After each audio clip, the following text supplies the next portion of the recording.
Dans le mythe de la caverne, Platon va poser en principe qu'on peut sortir de l'eau pour toujours. Il ne va plus parler de l'eau, en fait il va parler de l'ombre de la caverne.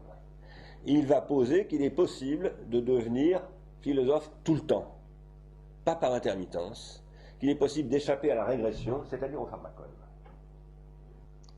Derrière la question de l'allégorie de la caverne, il y a tout un discours sur, non seulement sur le désir, sur lequel nous allons revenir en détail, nous avons déjà beaucoup parlé l'an passé à propos d'Eros, mais sur la tentation et la régression.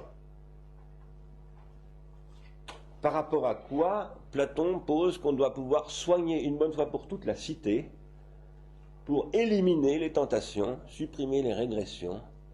Et évidemment, moi je soutiens que cette prétention à l'élaboration d'une cité parfaite ou d'une cité idéale, eh bien c'est celle qui conduit à ce qu'on a appelé le totalitarisme.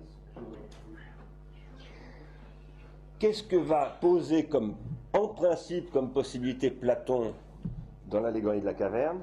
C'est que le philosophe peut sortir de la caverne et qu'il peut vivre en dehors de la caverne, c'est-à-dire en pleine lumière.